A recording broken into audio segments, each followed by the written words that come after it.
guys, hope you're all doing good. In today's podcast, I will be joining Tommo and ask him a bunch of questions about the whole poker scene in 2023.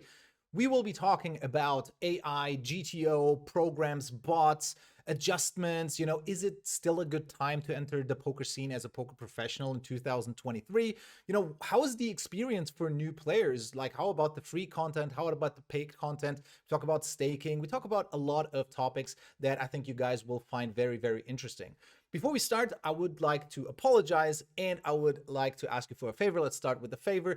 Hit that like button if you like the video, subscribe, and also let us know down in the comments if there is anything that you think we could improve on, something that you liked, something that you don't like. And that way, with that feedback, we can make better videos for you guys, better content, and more content also if you enjoy so.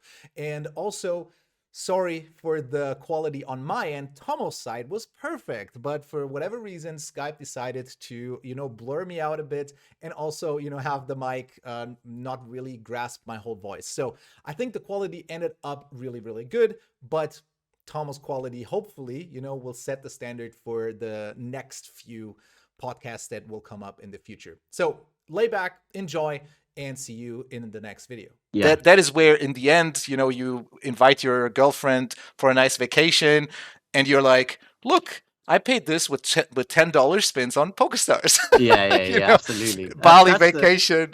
I agree. And actually, if you look at some of the player pools, the guys who make the most money, at least consistently, are often not playing the highest stakes. Right. And that's, again, we'll go back to Wubsy. It's a lovely circular, everything ends up with being Wubsy's Yeah, and also don't forget, no one's watching you. You're sitting alone in front of your computer. Prestige is not a thing. And 3, 2, 1.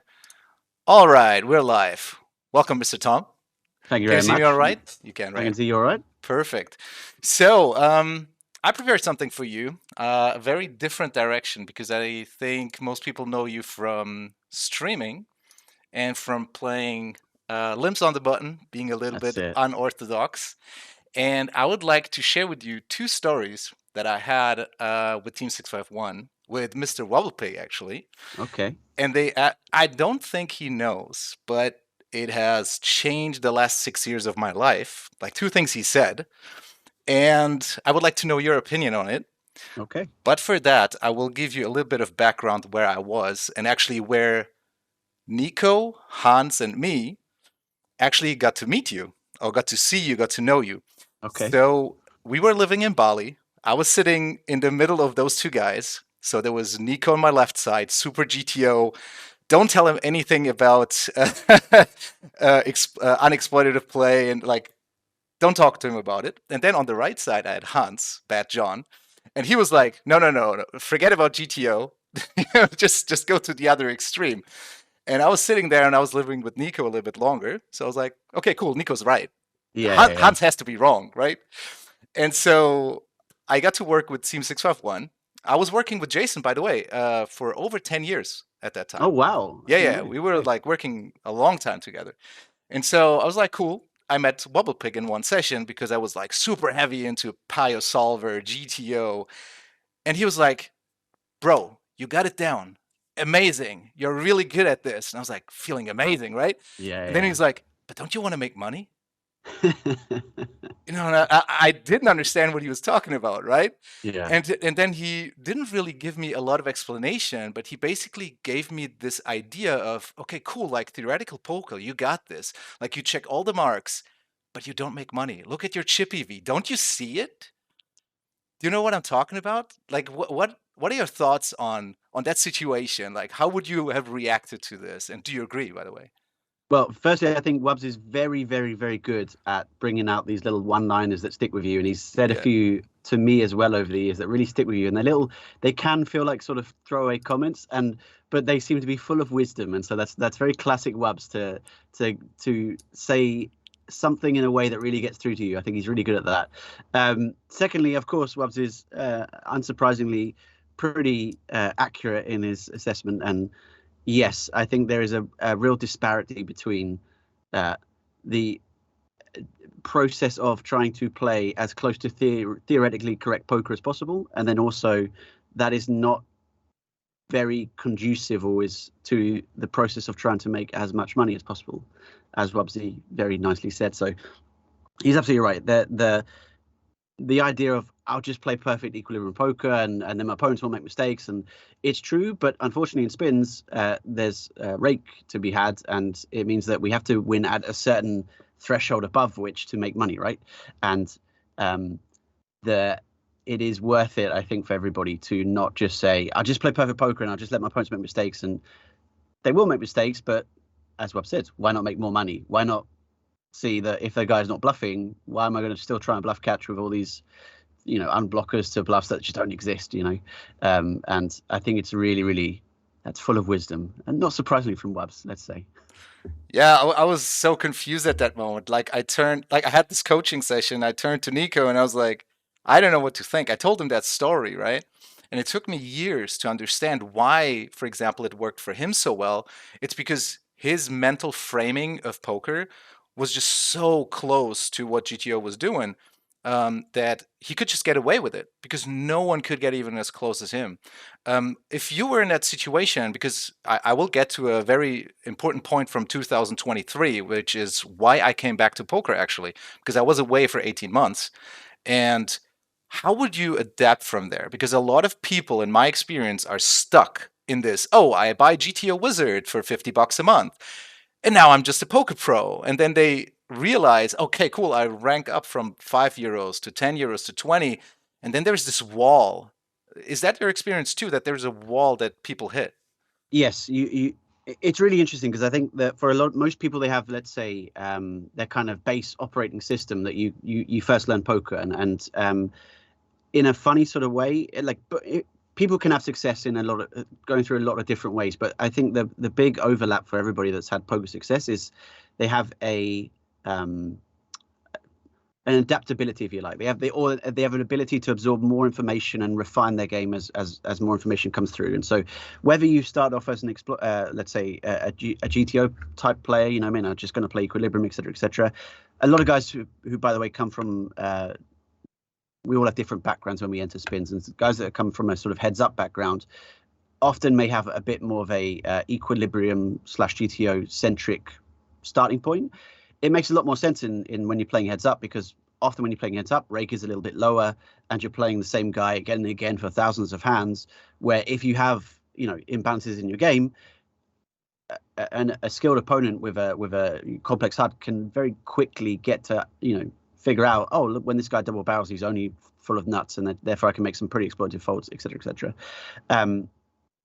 If for myself, for example, I came from I first started playing live poker, and it doesn't make sense to play GTO live poker. You're actually just looking for reads and everything's unique and etc., etc. And for most MTT guys, they would have a similar process where they play MTTs and actually everything's a unique situation and they're looking for the one of hands.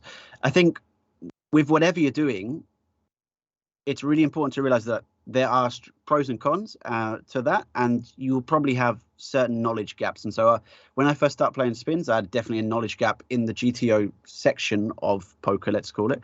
And I had to kind of backfill my knowledge with update it, etc., etc., the last 5 years.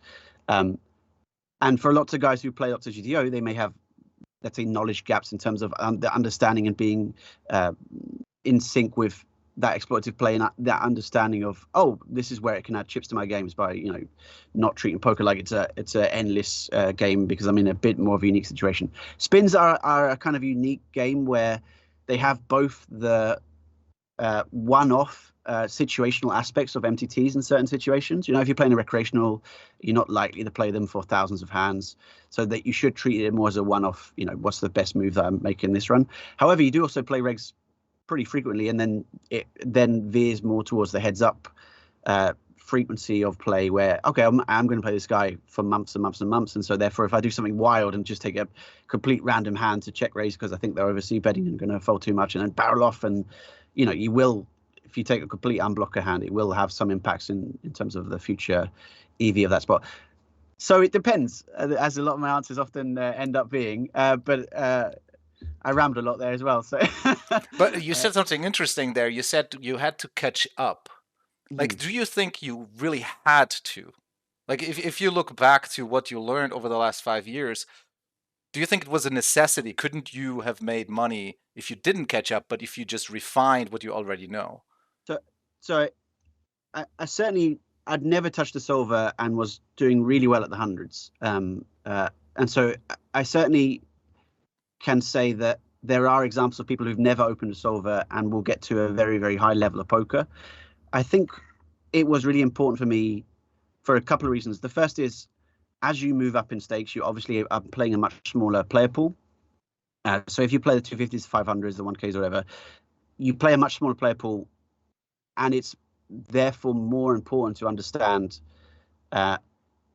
what's going to happen if I play this guy for thousands of hands. What does that mean in terms of my long-term strategy? You can't really go and play. Let's take 500 ultras for example. I played a lot of 500 ultras on Party Poker last year when they still ran. You basically log in, you play the same two guys for a couple of hours, you log out. Next day, same thing happens. Occasionally you get recreational, but very, very rarely. And so to do that effectively, you do have to be aware of the sort of long-term implications of, if I turn up with this bluff here, and it's not a bluff, what does that mean in terms of my perceived range, and et cetera, et cetera? And am I killing a potential exploit that I have because I'm trying to take advantage of this, guy's weakness in this area, et cetera, et cetera. So there was a certain amount. I would say you don't want to overstate it. It's not like I would not be profitable if I'd never learned GTO or anything like that. But there definitely would be elements where it would have weaknesses in my games that I would be less aware of, let's say. And it would also mean that I'm less aware of how to take advantage of other people's weaknesses. In a way, learning that and catching up allows you to exploit a little bit better. The other thing I would also add is that obviously as a coach, you're working with lots of guys who are very, very GTO centric, and just having that understanding helps you communicate ideas better in ways that they can you can almost get across a better understanding of how to capture EV to a guys very, very GTO centric when you have a better understanding of where they're coming from. And so just as Wabs did to you those years ago, hopefully the ability to communicate a little bit better was part of the reasoning too. So you think also communicating with others forced you a bit and helped you, right, to really communicate more effectively, basically, yes, right? Exactly. When are you working in a stable and you've got hundreds of different guys over the years that you've coached and worked with and just been around, you hear a lot of different ideas and approaches of how to play poker. And I think I've always been quite good at being open to hearing alternative ideas. But it also means you have to, at times you get some pretty wild theories of how some people have approached the game and have ideas of how they want to play the spots. And so it is important that you can communicate effectively. And I think the more you can learn, the more that you have abilities to, draw upon different ideas or analogies or whatever. So, yeah. What you just touched on there is very interesting. You said some people have some wild ideas sometimes, right? And I mean, I've been playing poker for over 15 years now, and I realized, so basically in the 180 days, right, I had an absurdly high ROI. And I actually, in fact, now looking back, had no idea why. I thought I knew. Like, if someone had asked me, and I've been coaching for a long time, so if someone asked me, like, why do you have almost 40% ROI? And I'm like, oh, because, I understand what you guys are doing. So I just adapted a strategy to that, and I didn't tell anyone. And then all of a sudden, more and more people caught up to that. And then I was like, okay, wait a second. Why are these people now all of a sudden rejamming so wide? Why are they doing this? Why are they doing that? Do you think that these things happen as a result of a lot of people coming in and just by accident finding these changes? For example, you with the limping is probably one of the newest things that I've seen in any stream, really. Do these things happen by accident, or do you think new software has to do with it, or people talking? Where do these things come from?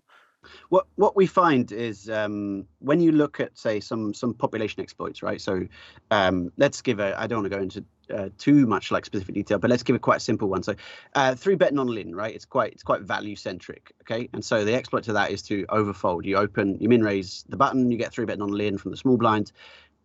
If you don't know who it is, if it's a random player of the population, typically on average they're weighted too much towards value hands and not enough towards bluff hands compared to the equilibrium, right? And so the natural exploit is, I should probably overfold slightly. And actually what you find is when you look at population tendencies, they actually overfold pretty much correctly as if you were to node lock the entire stronger range that the population has, and they play actually from a frequency point of view. They end up playing really well against themselves in a lot of these situations. If you look at, for example, check raise and triple barrel off, again, lines that are quite value centric, and the population typically overfolds a little bit in those spots quite effectively. Now, I don't think that's because of like everyone having done the work and figuring out perfectly. I think part of it is a sort of like if I can touch a bit on economic theory here, it's a little bit of like the kind of guiding hand, if you like, the Adam Smith.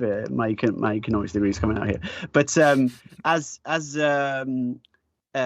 everyone sort of gets nudged in certain directions, and so on average it doesn't take, if you have 5% of the population significantly overfolding because they realize that, oh, these guys are not bluffing and they've done the work, and then maybe a couple of people have that kind of intuition of like, oh, it doesn't feel great to get 3-bet, I might overfold slightly, and then as the kind of mass of the population, they've kind of naturally gravitated towards the right kind of equilibrium number compared to what they're already doing. So I do think these things come a little bit in waves, and so there was a period in sort of 2017 where people discovered the 1/3 sizing and everyone loved it. It was like, 1/3 all the time because it was like Skier database came out, and like, there were a lot of videos coming out about the 1/3 sizing, right? Yeah.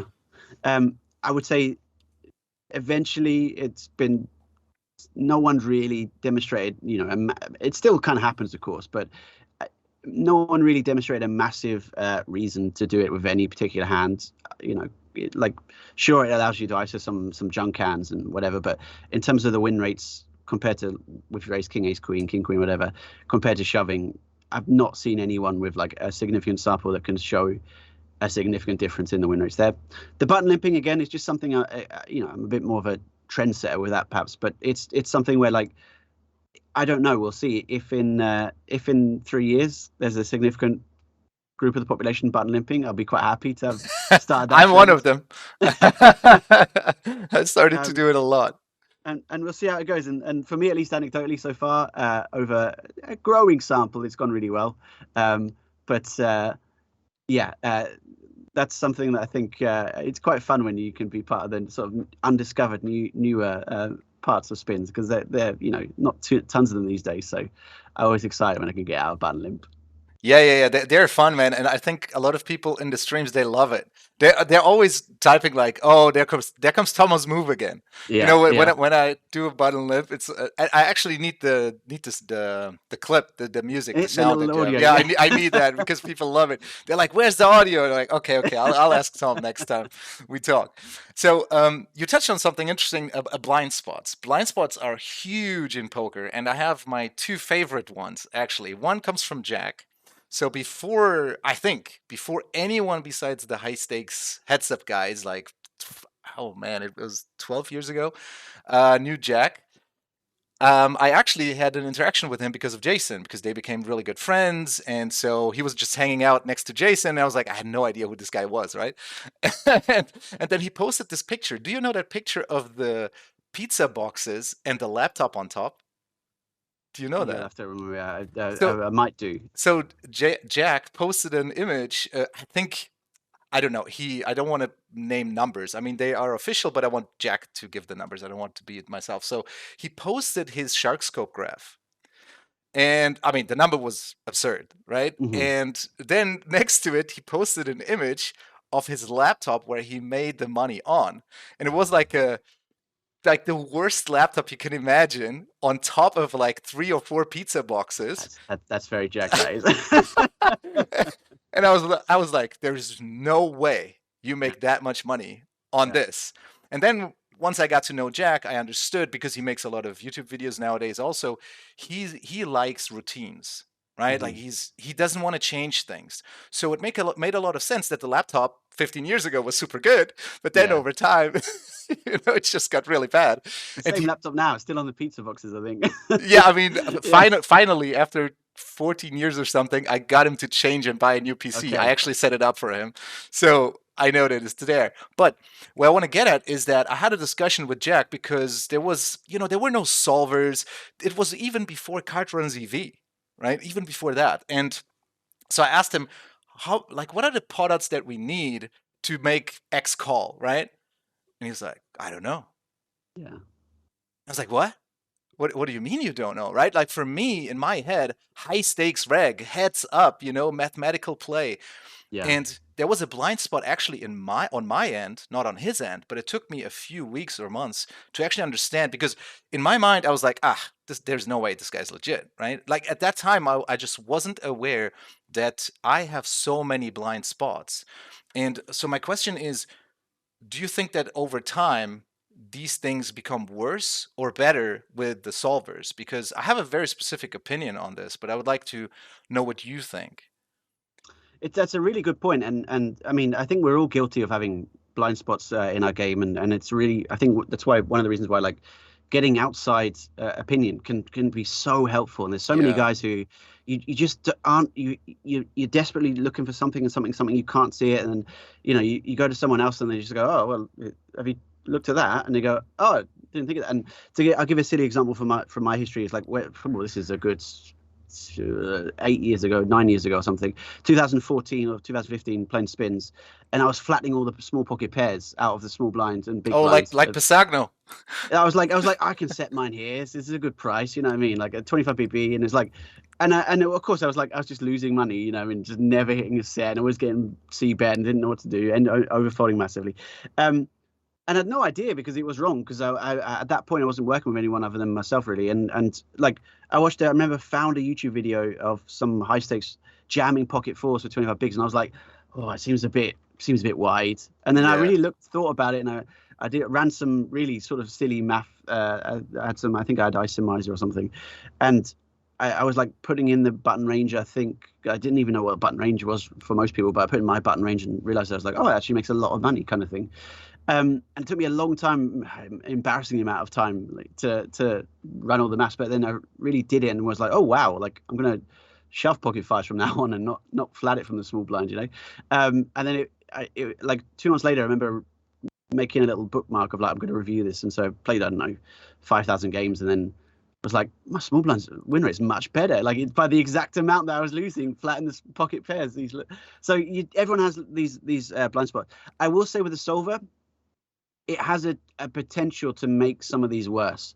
So I think it can be the case that, you are unaware. Like, solver have this lovely ability to plug in a hand, right? You play a hand and you plug it in, and it goes, oh look, it was perfect GTO, as is like 1% frequencies, and etc. And of course, there are guys who maybe are massively under bluffing in lots of river spots, as an example, and solver is very happy with their play, each hand in isolation. Of course, if you look at the database as a whole, it will say, well, you're massively under bluffing by 25%, because it's very rare in equilibrium actually you find, I mean, you do actually in some cases, but often a lot of bluffs are mixed, right, in certain situations, especially if the ranges are quite wide. And so it's very easy, I think, to just look at the data you want to look at to kind of validate you and support your original thesis. And then actually when you look at the kind of holistic view, you maybe have these blind spots that you're unaware that are almost getting reinforced, because you're going, well, solver approves, and actually solver is approving that one-off hand, but if you were to look at your wider game, the solver wouldn't be approving. But there's a danger there, and again, that's where having an outside opinion, I think, can really help in those spots. Do you think you can seek that outside opinion besides coaching one-on-one? Is there like an effective way that you think you could share? So I have always been a big fan of the kind of database work, where to give, let's say someone's brand new, or not new, but has played some spins, but has never had any coaching and never really touched the solver, and like, what would I suggest for them as their first league finding session? I would suggest that they make a position report on PT4, just very, very basic. Just look at win rates and VPIP, PFR, etc. And so you'll end up with, your heads up, small blind, heads up, big blind, 300 button, 300 small blind, 300 big blind. And then you'll get your win rates. And then all I would do is just have a look at what their opponents' win rates are, and see if are they beating their opponents in each of the spots. You know what I mean? So like, are they beating their opponents' win rates on the button, or the 300 small blind, or 300 big blind, heads up, etc. And if the answer is their population is doing better than them in any one of those spots, that's the spot they need to work on. It's pretty simple, but it's a pretty easy league fight. Now, normally, once you get to a degree of competency, you'll beat the population every spot, because there's lots of recreationals in the game, etc. But for a first for a first guy who's never had a session before, they will have these big leaks that they're unaware of probably, and they may be missing out on the button, and then they look at the button win rate and they go, oh, my button win rate's 19 and the population button win rate is 25, and like, why is my button so low? And then they can compare and see, oh, look, my VPIP's 10% wider, and then they think, oh, maybe I'm opening a bit too wide here, and maybe my ace 2 off open from the button isn't actually making money. Just, I'm giving some random examples here, but and that's a nice easy leak find. And I think obviously as you get more experience, it's better to have a mate that also plays spins and then say, well, what are your win rates, button opening, and you can compare the two and say, oh, you're doing much better than me there, I'm doing better than you in heads up big blind. And I think that way you can get a really nice kind of comparative leak finder. And of course, when you work in a stable, you can say, well, what's the average win rate for regs in the stable that when they open the button, et cetera, and that's really, really useful, I think, for a lot of guys to have that kind of detailed leak find where you can say, oh yes, so look, I'm heads up big blind, I seem to be having a problem, and then we can go through and say, well, what are your win rates when you ISO, when you don't ISO, when you get c-bet into, when you don't c-bet into, et cetera, and that's quite nice, I think, to really narrow down a point where often I'll do a session with a guy and we'll end up being quite specific about, okay, we're going to look at 300 big blind facing turn barrels because your win rate's really struggling there. Run through those hands, and often you'll see big overfolds, big underfolds, whatever. And I think that can be really effective. Yeah, I mean, specifically pinpointing like a few leaks you have, like obvious ones. Just doesn't have to be super specific, but obvious ones. Like you said, for example, one of the biggest leaks that I see in a lot of people is not bluffing enough on rivers when it goes check, check, check, check, right? Yes. And then you're on the river. It's like there's no way that the person in position knows what the solver is doing on check, check, check, check. And then,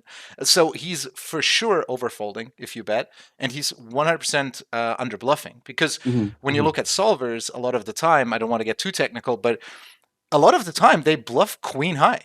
Like queen 7 is one of the hands where I was like, oh, wow, I really have to bluff all of these rivers, and the 7 is not even relevant. It's just that the queen is just so low in your value range. And I think a lot of people, when you go through their database, they will have huge aha moments where it's like, oh my God, such an easy leak to fix, right? And it's just not happening.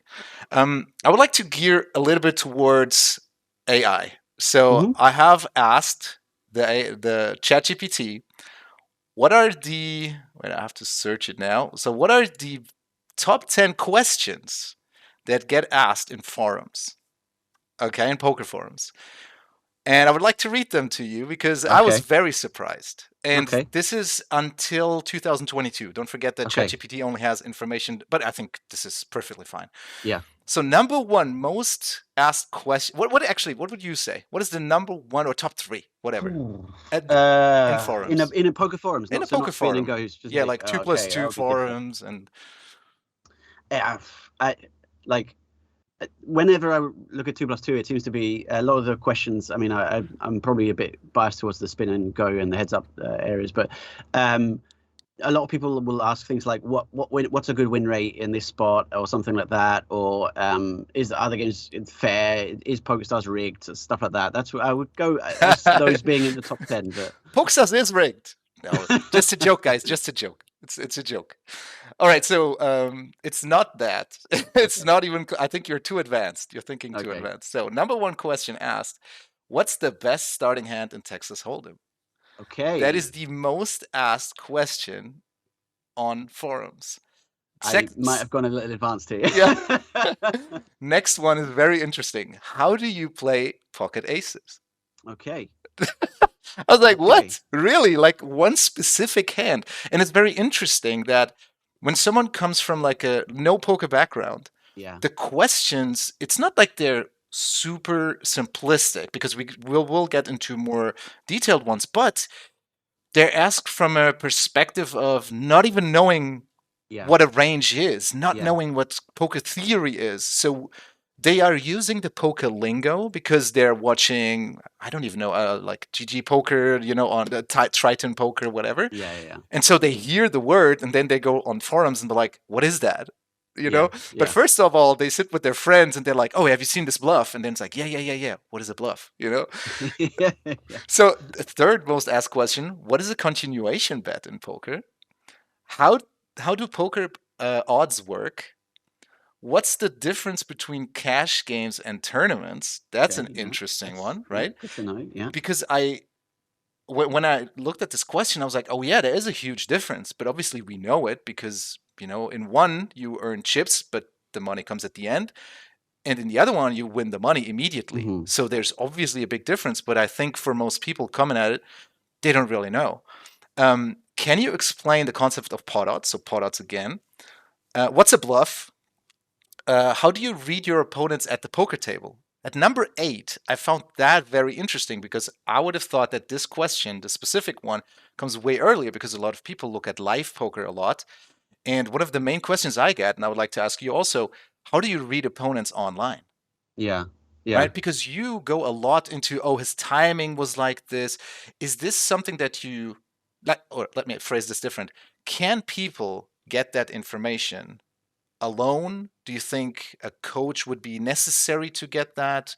Right? Because if I watch you, let's just say I'm a completely new player, and in one stream you mentioned like 3 or 4 times, oh, because of his sizing, I would be like, what does he mean? Like, Yeah. what about his sizing? Right? Do you think I should even care about that? When does this come in your poker progression? So I think it's really good to quite early on get at least open and interested in the idea of poker reads, if you like. I think often the online poker community has slightly overlooked them historically, I think, because it's very easy to, right? It's very easy, especially, I would say, especially for let's say, the more battly regs who are playing 12, 10 tables. Like, it's just an extra element of the game that you can't, it's really hard to implement. It's really hard to try and have that as part of your calculations, and it's also it's a space that you open yourself up to getting wrong, right? And Yeah. it can be, I think, emotionally quite challenging. Poker's a stressful game, and it's like, well, why don't I give you this huge extra variable box, you know what I mean, that you can now think about? And he's like, I don't want to think about that. Let me just ignore it, and I just carry on.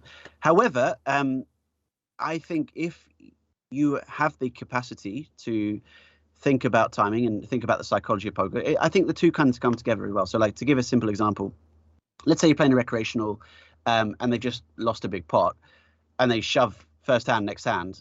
They're much more likely to be bluffing. We kind of intuitively know that, right? They're much more likely to be frustrated. They just jam, I want to end this game. And I think most viewers here would agree. Most people, even the most, let's say, equilibrium centric person of like, oh, everyone's bad. I'm not going to, give any. Most people would say if the guy's frustrated and jammed 3 hands in a row, you can start adjusting your calling range, right? Yeah. And then let's say the same player is therefore much more likely to be bluffing if they were to go bet and jam and they've lost a big pot. But let's say they won a big pot, they're perhaps less likely to be bluffing if the same line comes up, exactly the same line comes up next hand.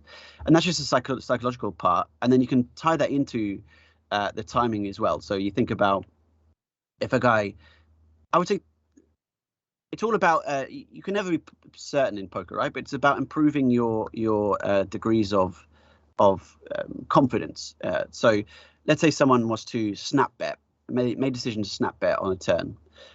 It is a very good idea then to think, well, they probably had this idea to bet on the flop already, that I'm going to bet the turn, and the turn basically didn't change their plan.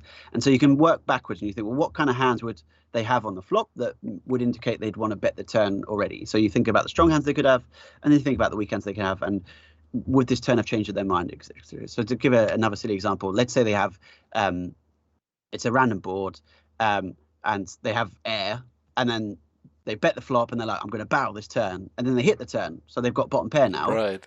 They're not really likely to go snap bet the turn. Like, it's like, oh, they think, they go, and they might still choose to bluff it, but they're not going to be like, snap bet the pot. Yeah, let's go. I'm bluffing. Because they've hit. They're like, oh, what should I do? And like, again, I think if you were to explain that situation, intuitively, we'd all go, oh, yeah, that makes sense. Like, if I hit bottom pair and I was going to bluff, I'd suddenly be like, well, I might keep bluffing, but I'd think about it a little bit. But let's say we have, just air on the flop and we miss the turn and we're going to go, oh yeah, I'm going to bluff the turn. You might be a lot quicker to keep bluffing because you're like, yeah, just keep going, sort of thing. So I really think you can define ranges quite well with snap bets. And then, for example, especially with a kind of combination of two, if you get a snap action, and then real tank, a real slow decision, again, that can have quite interesting definition to a range. You're not perfect all the time, but you don't have to be perfect all the time in poker. And actually what that allows is that kind of ranging of opponents, that filtering out can really make a better process of trying to then narrow down a range that you're on and then make better decisions against that. So I would encourage a lot of guys to at least be open to the idea of that and think about it. And hopefully those couple of examples do demonstrate that most people already have it as part of the game. They're just a little bit closed, and I try and open it up for a lot of people to think about it in more situations. You know what I mean? What does it mean if it's difficult, right? But the more you practice it, the better you get. And it's like learning a language. The more that you practice it, it becomes more second nature. But if someone snap limps pre-flop and they snap c-bet, like this is all information that you could then try and help define the range and then just make better. You know, as Wabsy said, do you want to make more money? Yeah. Anything that you can do to make more money, you should take. Yeah. And on that, there was this program. I think it's called Tommo. Do you remember that? And I remember when it came out, most people that I knew were like, it doesn't matter, just ignore that. Then everybody was using it. And then it actually got banned. I don't know if you remember. It got banned from a lot of sites, actually, because it was just too powerful. Because people that were really exploring it to the maximum and really creating strategies around it, were just completely destroying. And it's very interesting because it seems like it's a wave, you know. It's like sometimes we are like, oh, this is a great idea, and then next time it's like, oh, it's just shit, and then we come back to it, and then like, oh, 3 years ago someone had that idea, that was actually amazing, but we didn't have the tools, for example, right? And we get a lot to that. Let's finish the last two. I think it's two. What's the significance of position in poker? That's a good one. That's actually a very good question. And can you share a quick tip for avoiding tilt? Also a good one. You should definitely ask your coach more often. Can you share a quick tip for avoiding tilt? And let me ask you, do you still tilt? In any form? Like, you can define it any way you want. Is there still a tilt in Tommo? Yeah, I mean, definitely. The spectrum, if you like, or a tilt at Tommo is definitely different to a tilt at Tommo of 15 years ago. Right. I was never a massive rager, you know. I never threw things out the thing. I used to bang the desk a lot. That was my tilt moment. You know what I mean? Like, you get a bad run, I go, you know. And like, even if it was just like I had the set and a flush draw comes in, I'm like, I broke some houses, man. Like, I broke a bunch. I mean, poker is an incredibly frustrating game. I think it's important to recognize that, and you know, But I think, I tilt less. I get frustrated, but I think my tilt is now.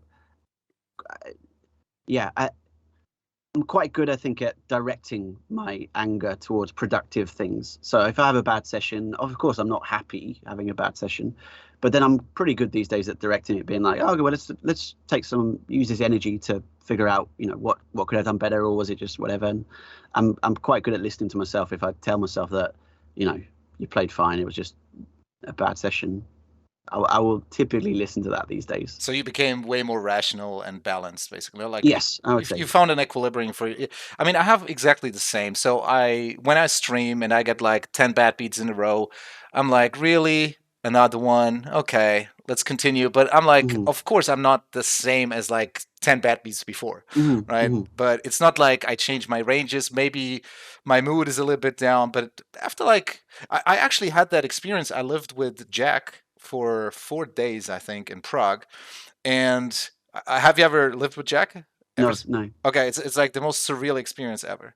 I've told the story in the Portuguese community once, and it's just, I've never met a person like this. So basically, you have to imagine I was living on the couch, basically, and he woke up and he walked next to me in slow motion. No, seriously, like you cannot even imagine. He was walking so slow. And then he was like, do you want some breakfast? And I was like, yeah, okay.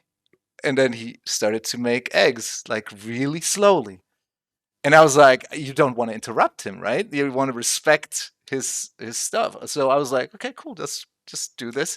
And then he sat down really slowly. He clicked really slowly. If you watch back the first live streams, he was time banking all the time, or he probably still is, right? And when I started to talk to him about it, he was like that he believes that his mind and body are the same. They are reacting the same. So one influences the other. So if you're slow, you know, everything will stay slow. And then he said something interesting that comes back to what we just said, that we both, I think, get not slower, but how do you say it? More quiet. Like we don't tilt, but it's more like our mood goes down a A sort bit. of lower energy. Lower energy, exactly. Yeah. And so I think what he figured out, which is an amazing thing that everybody should do, is just find that equilibrium, and you never really get up or down. If you win a hand, if you lose a hand, it doesn't really matter. You just always stay in that a little bit lower equilibrium. And it's this, man, it's a surreal experience. If you guys have ever a chance to meet Jack, take it. Like, he's The slow-mo man. it's an incredible experience because it's so different, but Yeah. it's very, very interesting. And obviously a lot of thought was put into this. It's not like he just randomly woke up and like, oh, I'm just gonna do this now, right? And the funny thing is, after the session, he was like, all right, dude, let's go. Let's go for a Wow. walk, or let's go get some food, and I was like, wow, okay, that's two different people. I want to get back real quick to the beginner's experience. Do you think that in your experience now with streaming, you're streaming for 3 years, right?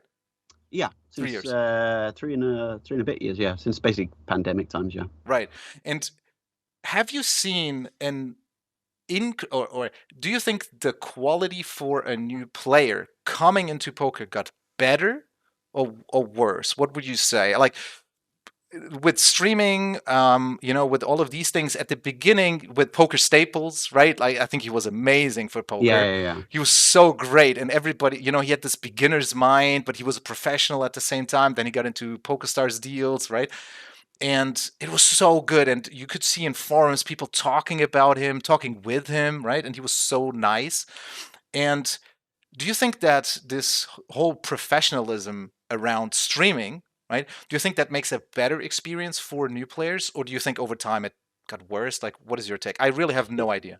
It's interesting because, so let's say there's a lot more resources sort of publicly available these days. I mean, Yeah. they're not sort of hidden behind paywalls or hidden, in stables or whatever. Like, there's a lot more coaching material that's out there and available and free and accessible. And I think that's typically pretty good if you are taking advantage of that. And so if I compare to 2015 or 2014 or whatever, being a newer spin and go player, like there just wasn't that. I was trawling the internet daily, like looking for any little tidbits of coaching material that I could find. And I was on Finnish forums because there was some Finland guy coach that I was looking. I was like watching all his videos and Google translating them and stuff like that, just because I was desperate for any content at all. And so the idea, if I was at 2014, the idea that a guy playing hundreds or 250s or anything would be like publicly showing all this, I would be like watching all of that. I'd be going back through the hands, I'd be comparing them, playing along with it, etc., etc. So I think that would be really good if someone's interested in improving their poker in that way. Obviously having the ability to ask questions. There's tons of spin and go streams out there, of course, as well. Like, so there's loads and loads of opportunities you have to watch different things. There is a danger, of course, is that I think poker is a much tougher environment these days to get into. So whilst there's a lot more publicly available information, in part because of that, even at the $5 games, $2 games, $1 games, like the games will be tougher than they were, 5 years ago, 10 years ago, when probably most people were just jamming blind or something. You will still get that, but it's just less frequently.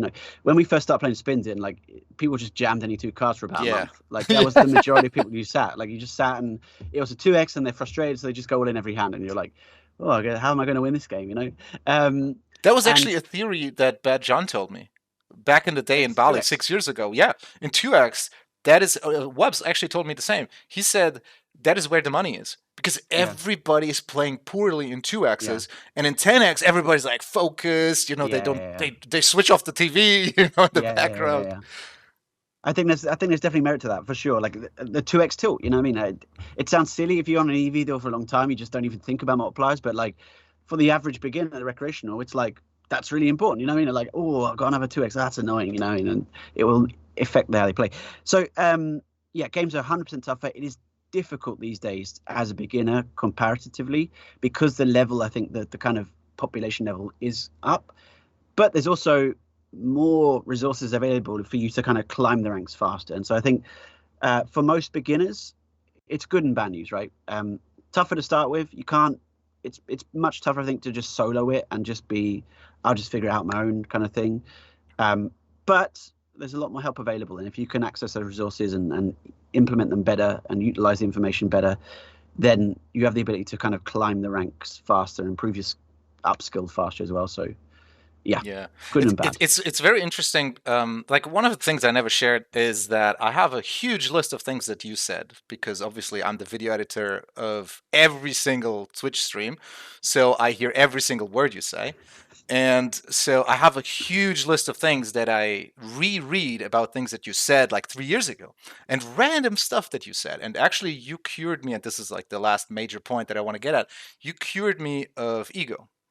And because you said once, I think you said it a couple of times, but that was like the profound thing. I actually paused the video while editing it, and I went outside thinking about what you just said, because you said, I don't care which limit I play. If I make $100 or whatever you said, $200 an hour playing 20s, I will play 20s.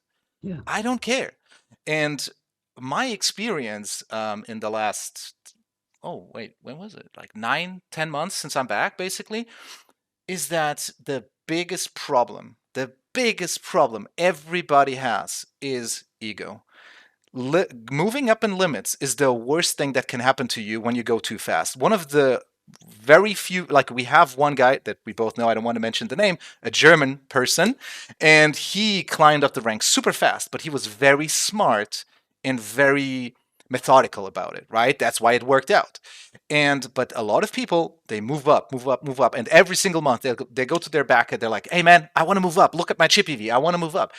And then they hit that wall at like 50s, roughly around that time, and they never want to go back. They make like less than minimum wage. They don't want to go down. And the backer even tells them, look, if you move to 20s, you make 2.5K a month. If you stay at 50s, you make 800 euros a month. Like, think of it. And they can't. They rather quit poker than go back. And so basically, do you know the book by Ryan Holiday, Ego is the Enemy? I think I might have read that a long time. I've read that. I'm pretty sure. Yeah, it's an amazing book. He's a very stoic person. He built his brand around stoicism.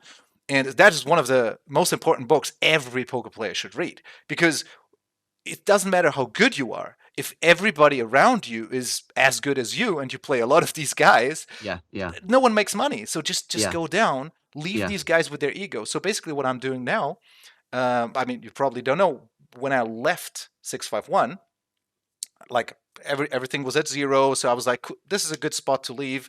I don't have any debt. Nothing is open. Let's just leave. And I was playing hundreds, and my chip EV was fine, but I wasn't making money. And I didn't want to move down. I had the exact same problem.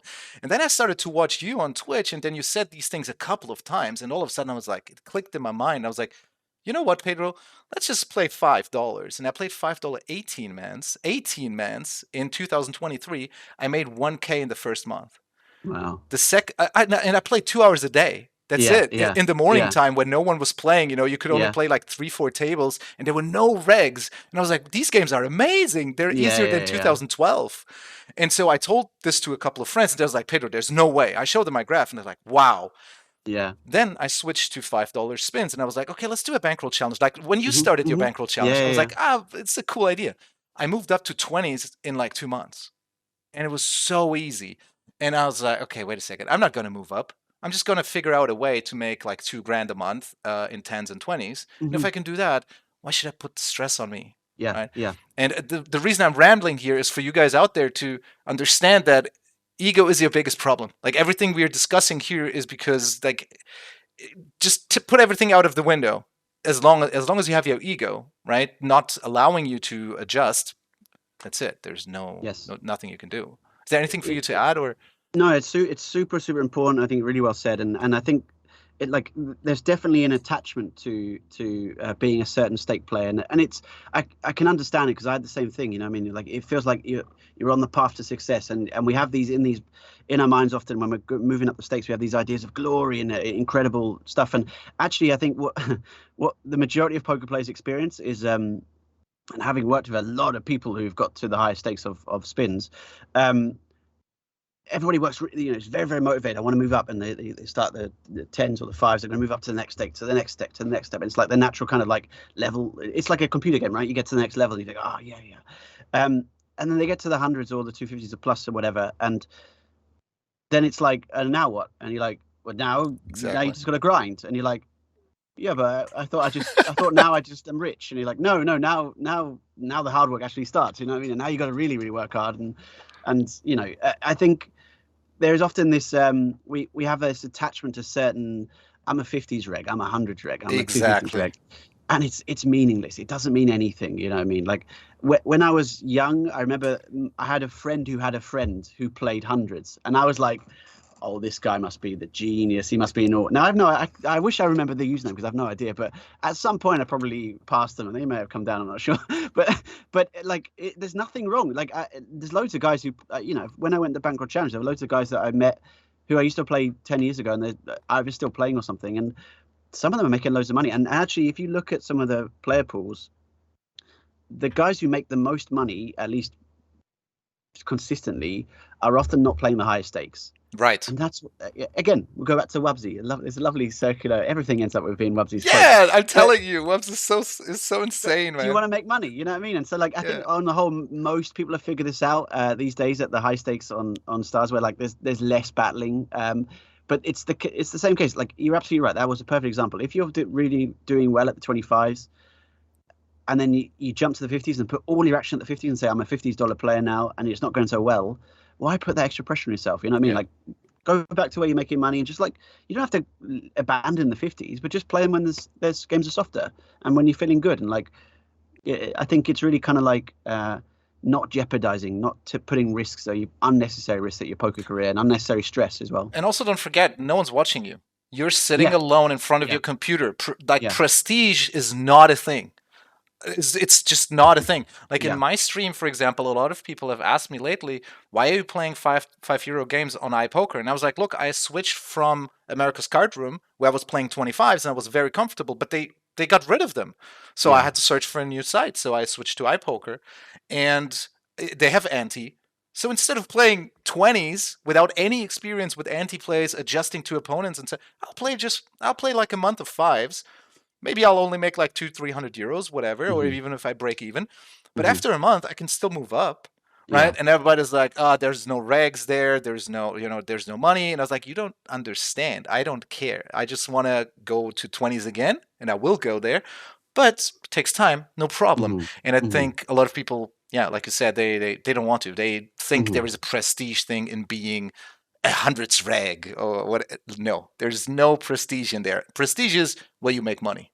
That is where, in the end, you invite your girlfriend for a nice vacation, and you're like, look, I paid this with $10 spins on PokerStars. Yeah, absolutely. Bali vacation.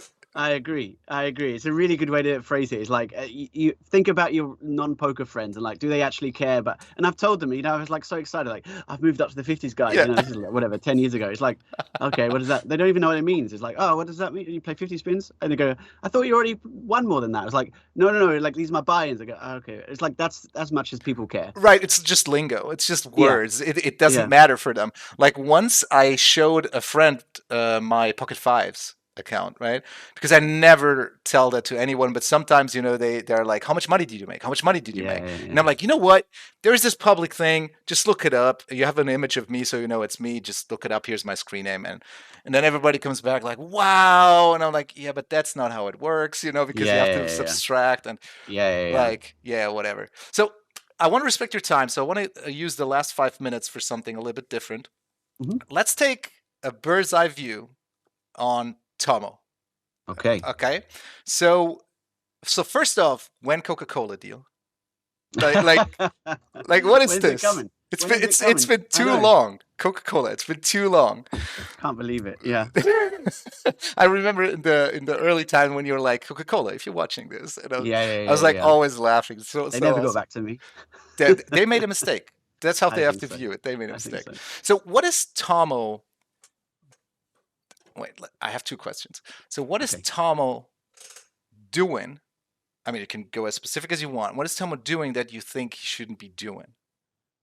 Like when it comes down to streaming, poker, like what do you think is something that you're doing that you could improve on, or right? Like that you shouldn't be doing. That's what I mean by you shouldn't be doing. Like, what is something you could improve on, you think? There's definitely we talked a little bit about the ego thing. I definitely think there are times when I am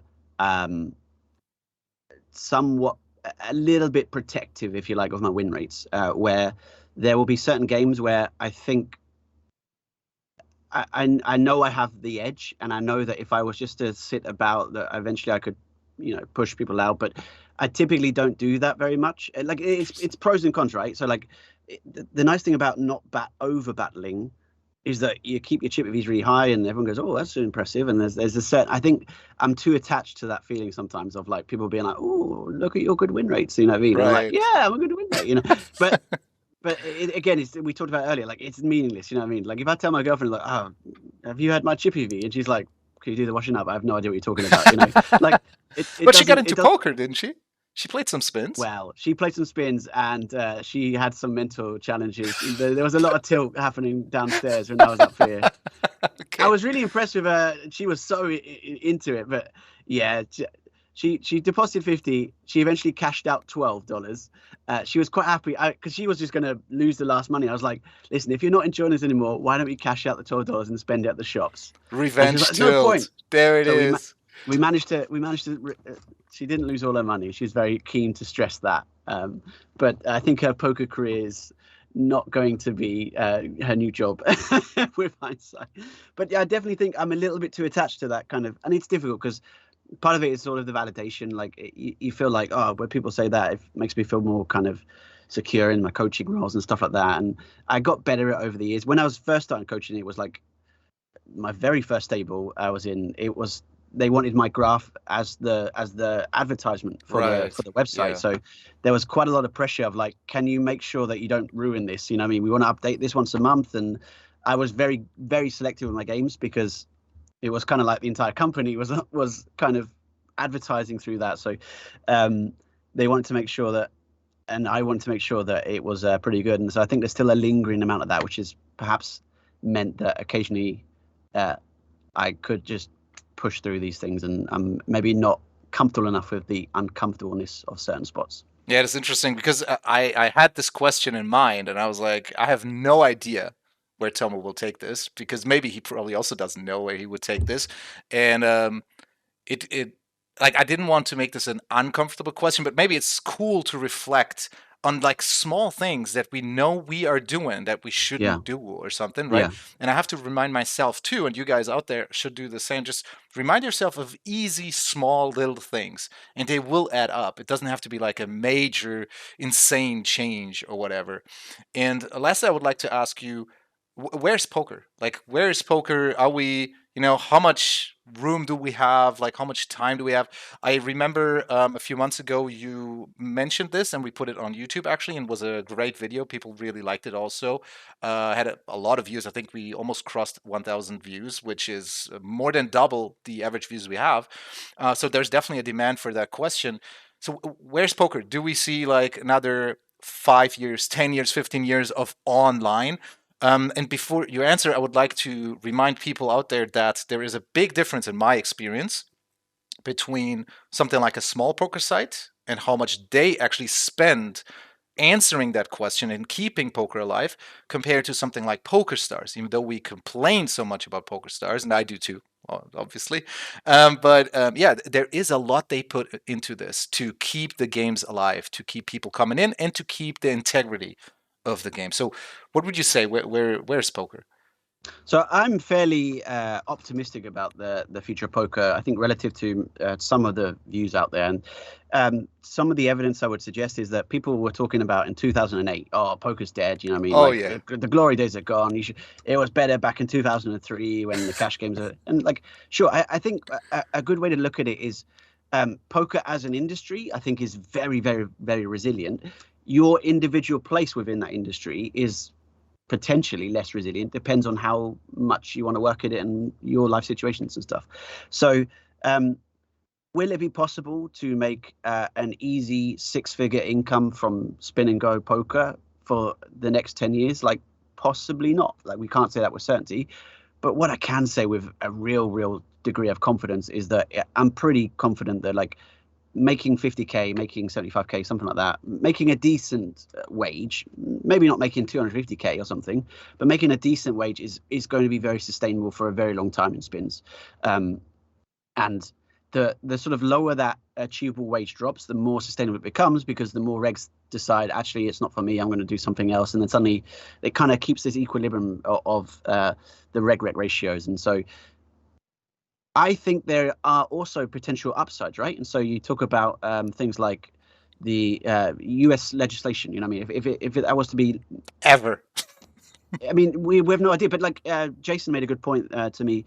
We were chatting about this maybe 6 months ago or so, and he said it doesn't even if it stays segregated, right? Even if the US market stays segregated, but just comes back, it's still a massive boom for poker. It's still a massive amount of just viewership and content and sponsorship deals and just money being put into it, and that's really, really good for poker. And of course, you know, international regs who from American base would move back, and so the games soften up in that aspect. And so there's lots of that's something that could be on the horizon at some point. We don't know. And then you also look and you say, look at chess, for example. You know what I mean? Chess has massive revival resurgence because of some what was it? The Queen's Gambit movie, series. Sorry. Absolutely massive. And I think if you look at poker, I mean, we just in the World Series of Poker, we had the record-setting entrance this year. That's a good sign, I would say. So the World Series of Poker had the most ever entrants. Like, that's a pretty good sign. Live poker is booming across the States and across international as well. And I think there's and you look at some of the YouTube. Did you see any of? Were you aware of the YouTube game, the Mr. Beast and Phil Hellmuth? Of course. And, you know, it's like that was amazing. Yeah. And these are people who have unbelievable reach across the demographics, and you could easily see. I think the situation is ripe, if you like, for a poker boom to happen. Give it American legislation comes through, maybe a couple of other countries as well. Give it some sort of viral Netflix series of some poker content, or a new film comes out that's well produced and interesting. And I think we could see a massive boom for poker and online poker. So that's the positive side. The negative side, of course, you don't know how the impacts of AI and all this stuff. But as you say, like, poker sites are working really hard to maintain integrity, and I'm fairly optimistic that they can stay ahead of the curve on the whole. You can never be perfect, of course, but like, yeah, I think it's not like you can just say, well, ChatGPT is just going to play poker for me now, and that doesn't work. Right. You know, and I made a video on exactly that, where I said that people have to understand the difference between real AI and what ChatGPT actually is. Yeah, ChatGPT cannot look at GTO and then look at a database like your Poker Tracker 4 database and be like, hey, ChatGPT, tell me the differences, tell me how I should play, and tell me the ranges, tell me how I should adjust, how should I play showdown value. You can't. ChatGPT will not understand what the hell you're talking about. Yes. So because of that, this is not AI. And I think now more and more people start to understand the limitations of ChatGPT, because I remember like 3 months ago, everyone was like, oh my God, my job, it's over. You know, the world will end now because we now have AI that can understand human beings better than we can. Yeah. No, it can't. ChatGPT actually just looks at forums, looks at chats, looks at websites, and just tells you what it found. It can be completely wrong. It has no idea. It just reflects that onto you. Yeah. Yeah, it's interesting. It's an interesting point where we are right now, and that's why I came back 9 months ago, because I was like, no one understands GTO, actually. Everybody just looks for the solution, but it's actually not how you play poker. And it feels to me that it gets easier, and I hope that no one reads Ego is the Enemy, because then it will stay easy for a longer time. To end this, what would you say is something that, because I love this question for an end, that not enough people ask or think about in poker, or about poker? Any topic that comes to mind that you think people should think or talk more about X?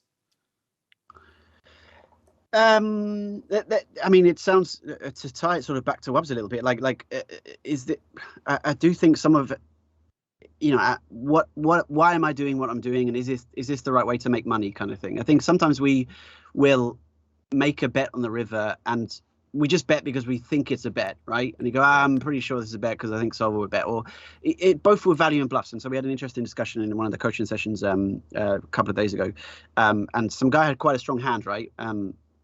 And he's like, and I was like, so why did you bet here? And it's like, well, I have the best hand. And I was like, but why does that mean you should bet? Sort of thing. And it's like, well, I have the best hand. I was like, yeah, what are you hoping calls you? It was a spot where I can't remember the exact spot, but it was a spot where like he couldn't really get called by worse, despite having a really strong hand.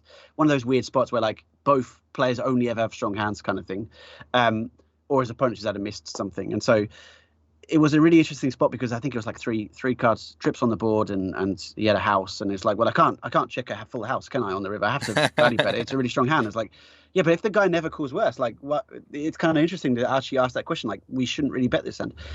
And I think likewise with bluffs, like sometimes we just like, we have to bluff here, and you think, well, what are you hoping fold? You know what I mean? And well, I can't check down. I've got a really bad hand. I have to bluff, or I have a perfect block or something. And it's like, okay, really think sort of more the why, and is it actually applicable? And I think that's a really interesting thing to think more on. And finally, I think also even just c betting, you know what I mean? Like it's a really, really difficult to say, why have you c bet this hand? And you go, well, it's a c bet, and you go, okay, but is this make it like, think as best you can, think what are the potential implications if I c bet or if I don't c bet, and you know, what's the likely thing happening? And often you can find that there's lots of really, it's really tough for a lot of poker players to actually understand, like, and for me too sometimes, to how am I generating EV in this spot? Like, how am I making money by taking this action? And think about that, because a lot of times we just sort of, it's really difficult. We don't know. So we just do the thing that we get told from the solver, and we just go, let's just do that. But if you really think about it a lot, spots, you're like, maybe actually I could take a different action, and also like consider more sizings, or smaller sizes, bigger sizes, checking, whatever, like donkey, like all these sort of unexplored areas can actually generate a lot of EV too, I think, at times. And the more that you kind of see the response, the better kind of understand you'll have of the weird stuff you can do at the tables, and still hopefully make more money, as Wubsy would. And come up with some creative ideas. So yes. Yeah, so ask yourself more, how am I actually going to make money here? Mm-hmm. Okay. Do you want to say anything to the Portuguese guys? Because I will be translating this whole podcast into Portuguese. Is there anything? Boa sorte, moi caro, and obrigado. De nada. All right, Tom. So let's end it here, guys. Enjoy. Don't forget to join Team 651, to subscribe to the YouTube channel, to come over on Twitch, and to subscribe to my Twitch too. So see you guys. Bye-bye, guys. Bye-bye.